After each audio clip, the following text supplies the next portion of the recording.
حضرت داؤد علیہ السلام کی قوم کے 70,000 افراد سمندر کنارے ایلا نامی بستی میں رہا کرتے تھے۔ ان لوگوں کو اللہ نے ہزاروں نعمتوں سے نوازا تھا، لیکن جب راحت و سکون آیا تو یہ اللہ کی عبادت سے محروم ہو گئے اور اللہ کی مخلوقات پہ ظلم کرنے لگے۔ تو یوں اللہ نے ان کو خبردار کیا کہ ہفتے میں ایک دن، ہفتہ کے دن شکار نہ کیا کرو۔ اتوار سے لے کے جمعہ تک جتنا شکار پکڑنا ہے پکڑ لو، لیکن ایک دن اللہ کی عبادت اور مخلوقات پہ امن کے لیے رکھ دو۔ یوں اللہ نے ان کا امتحان لینا شروع کر دیا۔ وہ اتوار سے لے کے جمعے تک سمندر میں مچھلیاں پکڑنے لگتے تو مچھلیاں زیادہ مقدار میں ہاتھ نہ آتی، اور ہفتے کے دن سمندر کو دیکھتے تو ان کو بڑی بڑی مچھلیاں نظر آنے لگتی۔ ان لوگوں میں سے ایک شخص کو شیطان نے ورگلایا کہ پریشان کیوں ہوتے ہو، میری ترکیب پہ عمل کرو، تم شکار سے کبھی محروم نہیں رہو گے۔ تو بس شیطان کے کہنے پر اس شخص نے ہفتے کے دن کانٹا لگا کے ڈوری کو سمندر میں ڈال دیا تاکہ مچھلی پھنسے، اور شیطان نے کہا اس مچھلی کو تم اتوار کے دن نکالنا، اور یوں ہفتے کی حرمت بھی باقی رہے گی اور تمہارا شکار بھی ہو جائے گا۔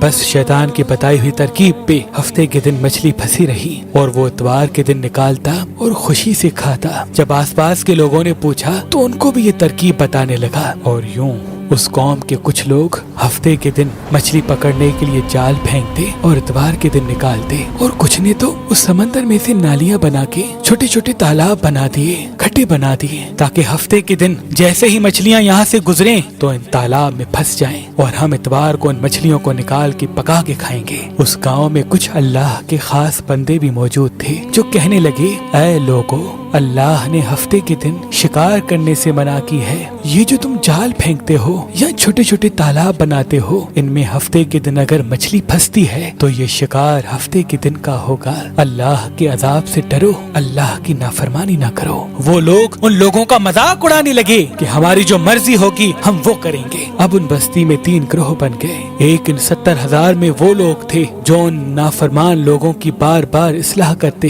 دوسرے وہ جو ان لوگوں سے نفرت کرتے اور خاموشی اختیار کیے ہوئے تھے، اور تیسرے وہ جو گمراہ ہو کر اللہ کی نافرمانی کر رہے تھے۔ تو یوں نیک بندوں نے اس بستی کے بیچ میں سے دیوار کو کھڑا کر دیا اور یہ حکم نافذ کیا کہ اللہ کی نافرمانی کرنے والے اس طرف ہو جائیں اور ہم جو اللہ کے فرما بردار ہیں وہ اس طرف رہیں گے۔ وہ صالح لوگ بار بار ان سے کہتے رہے، اے لوگو، اللہ سے ڈرو، قوم سمود، قوم لوط کا جو حشر ہوا اس کو یاد کرو، اللہ کی نافرمانی نہ کرو ورنہ تم پہ بھی کوئی عذاب آئے گا۔ وہ سارے نافرمان جن کی تعداد تقریباً 12,000 تھی، سب ہنستے رہے کہ یہ تو سب کتابی باتیں ہیں، ہم پہ کوئی عذاب نہیں آئے گا۔ بس جیسے ہی وہ گروہ 2 حصوں میں تقسیم ہو گیا، ایک وہ جو اللہ کے فرما بردار بندے دیوار کے اس طرف تھے، اور دوسرے وہ جو نافرمان بندے جو دیوار کے اس طرف تھے۔ وہ نافرمان پوری رات ہنستے رہے، مذاق اڑاتے رہے، اور وہ اللہ کے خاص بندے دیوار کے اس طرف اللہ سے معافی مانگنے لگے۔ بس جیسے ہی صبح ہوئی، وہ نیک صالح انسان اٹھے، انہوں نے محسوس کیا کہ دیوار کے اس طرف سے کسی انسان کی آواز نہیں آ رہی۔ جیسے ہی دیوار کی اس طرف چڑھ کے دیکھنے لگے کہ سارے کے سارے وہ لوگ بندر کی شکل میں تبدیل ہو چکے تھے اور بندروں کی حرکت کو انجام دے رہے تھے۔ وہ جو صالح لوگ دیوار سے ان بندروں کو دیکھنے لگے، ان صالح لوگوں میں سے جو ان کے رشتہ دار تھے، انہوں نے ان بندروں کے کپڑوں سے اپنے اپنے رشتہ داروں کو پہچانا اور چیخ کے رونے لگے، اللہ سے معافی مانگنے لگے۔ لیکن اللہ کا عذاب جب آتا ہے تو وہ ہو کے رہتا ہے۔ وہ 12,000 لوگ جو بندر بن چکے تھے کچھ بھی کھا پی نہیں سک رہے تھے، اور یوں 3 دن بعد وہ اس عذاب میں آ کر فنار ہو گئے۔